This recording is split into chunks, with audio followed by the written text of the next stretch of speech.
You are now tuned in to higher frequencies. We do this frequently. Turn your radio station to E3 for that decency. Listen to great music and the latest movement. Safe listening for anyone that's tuned in. Who you waking up to? Anna Deshawn, Q Crew and friends. It's that real talk. Online radio with the spins. You caught up in traffic, frustrated. Just check in with E3 to shift your vibrations and get elevated. That's queer radio done right. Choose to be yourself. That's the only way to live life, and that's how it's done here. Just know y'all tuned in to the greatest. Ain't no competition. We ain't worried about the other stations. Check. What's good people? You know, this is your girl, Anna Deshawn, right here on E3 Radio, your number one stop for queer radio done right. And today, this morning, we got a new friend on the show. We got Adomako. Dang it. I wasn't looking. I was just talking. Adomako Aman. I know it. Yeah. 5, 4, 3. What's good people? You know, this is your girl, Anna Deshawn, right here on E3 Radio, your number one stop for queer radio done right. Welcome back to the show. And you know, our special guest today, he's a new friend. I'm so glad we've connected. Adomako Aman, what's going on? Hey, Anna, what's going on? I'm glad to be here. I'm so glad you're here, and I'm so glad you're doing the work that you're doing, okay? Family, sometimes I wish y'all could hear some of the conversations we had before we go on air, okay? Now, sometimes you can't, but sometimes I really wish you could. You know, I'm glad you're doing the work, and let me just tell the good people a little bit about you, okay? You're an artist, you're a filmmaker, you know what I'm saying? You're a writer, you've done some amazing work. I've checked you out, you know what I'm saying? And I think the work you're doing is amazing, but your most recent project that we're coming to talk about is called Peace. And can you just tell the good people a little bit about it and also why you decided to create it? Well, Peace is a love story short film that dives into the complexities of a down-low queer relationship. And so the reason why I felt like it was important to have this discussion, because this discussion is not had enough. And, you know, I wanted, you know, I directed this project as well, star and act in it. And I feel like I don't get to see characters that exist like me in you know, the body of being a Black, dark-skinned queer male.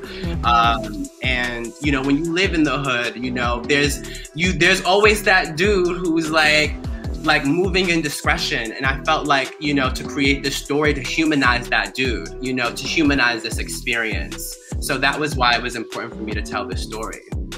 I love that. I feel like, you know, a decade ago, being a down low brother, quote unquote, was a hot topic. I felt like it was a center of a lot of discussion. And I feel like that has sort of faded away. But the individuals in whom that embody that identity, who are on the down low, who are not out, right?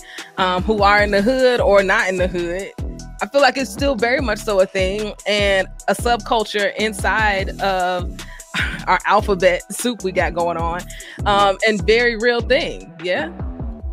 Yeah, absolutely. It's definitely a subculture. And I feel, well, I know it's part of survival, you know?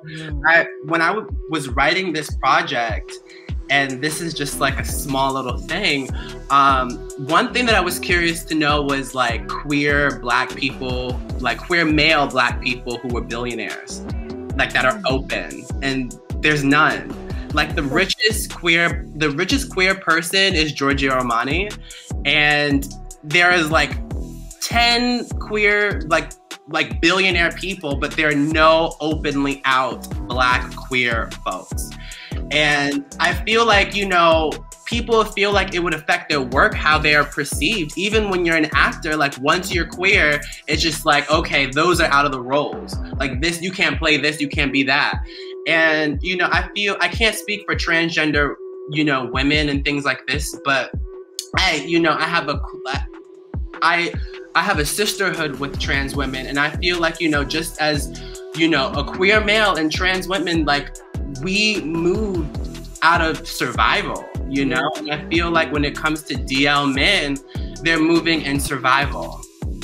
100%. And I think that that's such an important perspective, right? Because I feel like down low brothers and people really, but really down low brothers, that's who it was targeted towards, really got a terrible rap, I think, a decade ago. And in all actuality, there are plenty of people who are not out. And even more people who are not out at certain places like work or out at church or out in this, you know, and so them not being out in life is not an anomaly, and it is not a surprise. And for so many reasons, not only safety, but also thinking about what you say, like livelihood and how I'm perceived, and all the reasons it's so challenging for other people to come out. And toxic masculinity is a very real thing that continues to plague not just people on the down low, but straight men especially, in how masculinity plays out in the world. So I am here for this film. First off, the trailer had me. I was like, I started typing. Family, I started typing very quickly when I saw the press release. Like, can I please have you on the show to talk about this? And is this story based on your own experiences? Is this something that is very real to you in your everyday life? You know, navigating the world as a Black queer man? Absolutely. There are some parts of it that are embellished because it's film, you know. That's the fun part. Exactly. Like, a lot of it, you know, a lot of this is based off of my experience. And I feel like it, you know, when I first started doing film work, it is to find community. And that message, that idea has still not changed. You know, with each project that I do, I feel like I build more community in the Black queer space, and in the film world.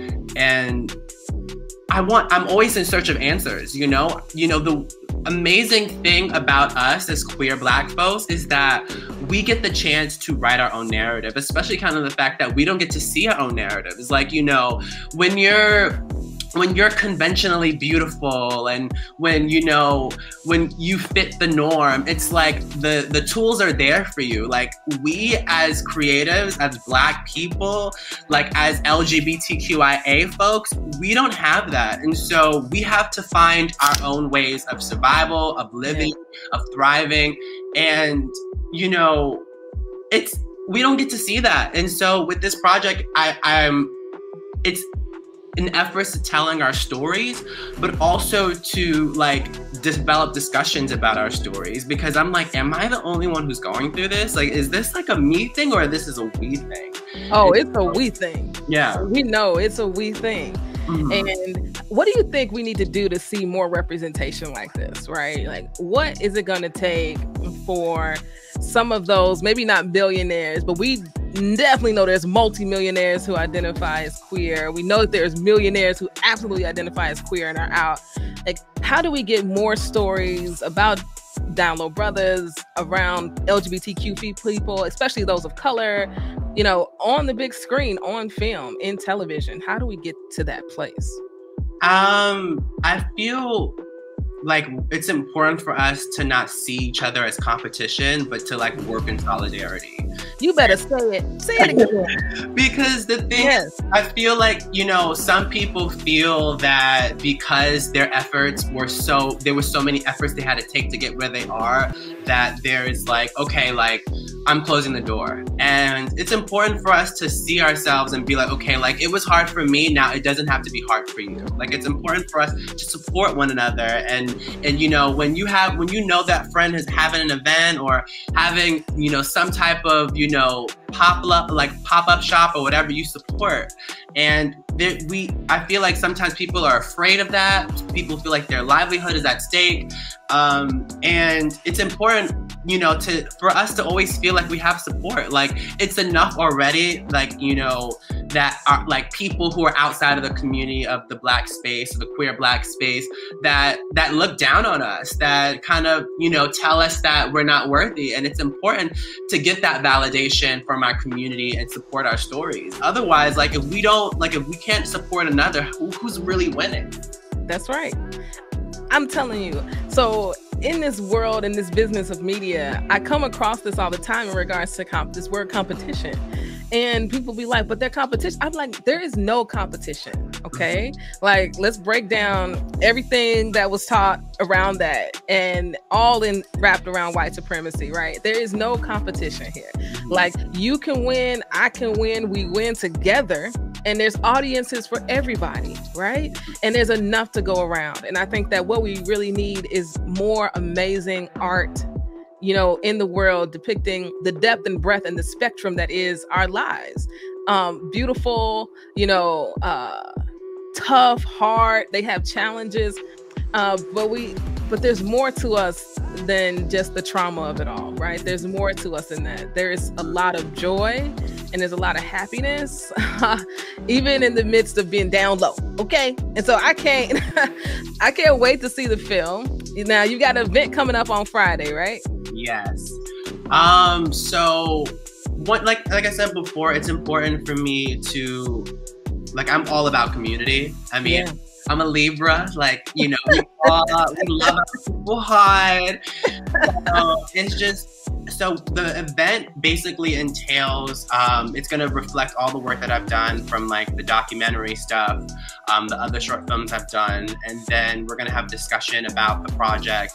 And then we have this underground rapper named Cakes the Killer, who's amazing, who will be performing. And it's just all like, it's all just like Black queer folks celebrating one another. And it's just, it's very important to me to be able to continue to tell our stories and add on to our narrative. There are so many other creatives and other writers who are doing the same thing, and I'm just honored to exist in the same realm as them. So that's what this is. That's what, you know, Aman Peace Celebration's about, is celebrating one another and having a discussion about peace. About peace. Yo, go. So where can they get the tickets? Do they go to your website? Yes, if you go to adomakoman.com, you can RSVP and get your tickets. It's a free event. Donations are welcome, but it's a free event because, like I said before, it's important for me to bring about community. We don't get to see ourselves often, and I feel like this is an opportunity where we get to see ourselves. 100%. Now, you know, ain't nobody gonna be able to spell that .com. It is ADOMAKOAMAN.com, and I'm gonna give it to you one more time, okay? ADOMAKOAMAN.com. Family, we got it. Okay, I got it right here. Adomako, Aman, it was so lovely having you on the show today. Thank you so much for the work that you're doing. Family, don't go nowhere. We got more coming up, all right? Right here on Wake Up with Anna and Friends.